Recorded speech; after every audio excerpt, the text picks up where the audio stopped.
Hi, this is David Miller, and I'm here with the last in a series of mini-lectures on Shakespeare's A Midsummer Night's Dream. Today we're going to talk about the phenomenology of fairies. Now, in the last mini-lecture, I described Shakespeare in A Midsummer Night's Dream as seeking a language for concepts not yet available to his culture and his moment in history. Let's use this idea to have a look at the language of Shakespeare's fairies and see what it's doing. The first fairy we meet, a generic figure whose speech prefix is simply fairy, tells Puck, "I serve the fairy queen to dew her orbs upon the green," and adds, "I must go seek some dewdrops here and hang a pearl in every cowslip's ear. Farewell, thou lob of spirits, I'll be gone.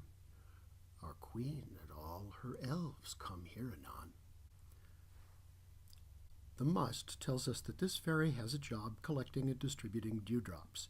If he or she, we don't know which, does have a name, it probably is Dewdrop. In some productions, including Max Reinhardt's wonderful 1935 film adaptation, the fairies are played by child actors. But even a child can't portray the scale evoked in such passages. Almost every speech out of any fairy's mouth in this play acts out a contradiction between what the characters say about themselves and what they are. In this way, the play, line by line and scene by scene, offers us the experience of that contradiction between what we see and what we fleetingly imagine.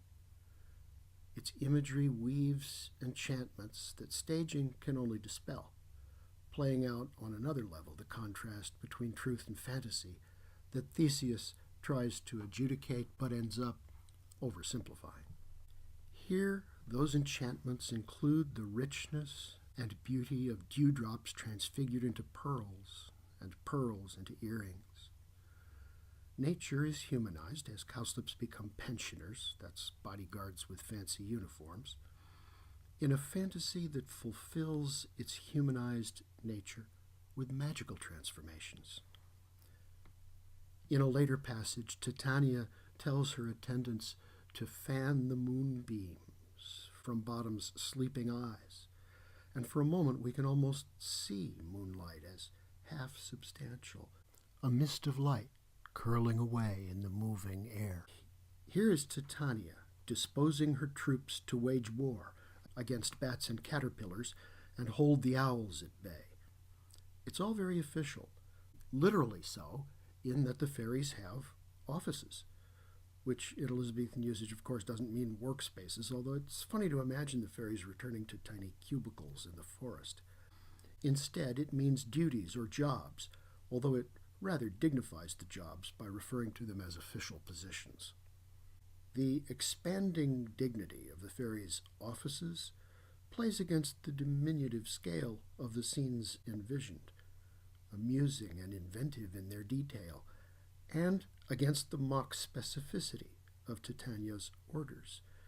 She allots her troops the third part of a minute to perform their tasks, as if the impulse to miniaturize were governing time as well as space, so that the fairies become as quick as they are small. This passage is typical of many in the way it plays with comic discrepancies and disproportions of size, at the same time invoking a sense of efficiency and organization in the precision of its detail.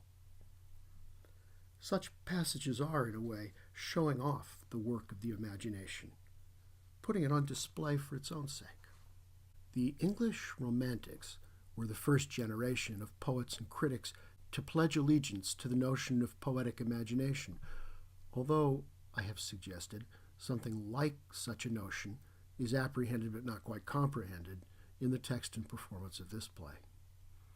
In one of those amusing ironies that literary history is filled with, this was the same generation whose leading voices sometimes declared Shakespeare to be too poetic for the stage. Here is William Hazlitt, a major critic and essayist of the early 19th century, staking out such a position.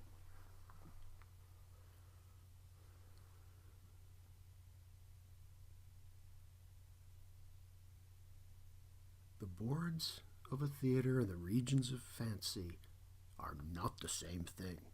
It seems clear 2 centuries later that Hazlitt is missing the point. He is so ardent about the regions of fancy that he doesn't want them contaminated by reality, and so he fails to understand that the discrepancies he complains about are deliberate. They are the point. Oddly, he sees clearly that there's a connection between Shakespeare's staging of the fairies and the mechanical staging of Moonshine. But it doesn't occur to him that the connection is deliberate. It's even more ironic that Hazlitt, in his defense poetry against the stage, winds up sounding so much like Theseus, to whom poetry is merely fancy and the theater just a way to kill time. Look at Puck's job description, and you'll see that it perfectly fits the Duke's descriptions of what imagination does. If it would but apprehend some joy, it comprehends some bringer of that joy, although Puck is not a bringer of joy so much as mishap. In this speech, he's as much as telling us that he's a made-up figure, a bit of English folklore. Still, simply by being what he is, Puck brings out the latent irony of that formula, for he has exactly the same degree of reality, no more, no less, than Theseus himself does. All of this happens on a very small scale in the details of the play's language and imagery. Perhaps that's the proper scale in which to view a reality so rapid and minuscule as that of the fairies. But as Hazlitt almost saw, the very same discrepancy is played for broad laughs in the Mechanicals' production of Pyramus and Thisbe. The effect is subtle when Titania speaks of waving moonbeams from sleeping eyes, and it's anything but when the Mechanicals develop a strategy for bringing moonshine indoors. But there's an underlying similarity between the two moments, for they both play on the discrepancy between moonshine as image and as reality. So the play doesn't just offer us a fantasy, it lets us experience the odds between fantasy and everyday reality. It offers us this experience in a highly concentrated, intensified form that is itself neither mere fantasy nor mere reality. We may see a final example of this in the first scene of Act 4. About halfway through this scene, Theseus enters with Hippolyta and his entourage. Since they're in the forest, Theseus wants to hear the music of my hounds echoing in the valley, a very specific kind of acoustic effect that, if you think about it, could never be reproduced on a 16th century stage. Still, this moment does offer a valuable life lesson, especially for you ladies. How do you know when a guy is getting serious? Forget the family. It's when he wants you to meet his dogs. How does Hippolyta respond? As always, her lines are finely balanced between resistance and acquiescence. She remembers the sweet thunder of the Spartan hounds unleashed by Hercules and Cadmus once when they cornered a bear in a wood of Crete. The subtext here may be as simple as, "Oh, that sounds like a nice thing to do. I remember how fantastic it was when we did something like that in Crete one time." But the subtext may just as easily be, "I bet your hounds won't be as impressive as the ones Hercules showed me. Never did I hear such gallant chiding as the baying of those hounds." Theseus does seem to be responding to that subtext in the defensive tone of his reply. "Oh yeah, well, my hounds are Spartan too, you know. They're dewlapped like bulls. These are the hounds of a manly man." He concludes, "Judge when you hear," confirming that the spectacle has taken on a competitive edge. At this moment, the party stumbles upon the sleeping lovers, and it's clear that we've heard as much of the hound's music as we're going to.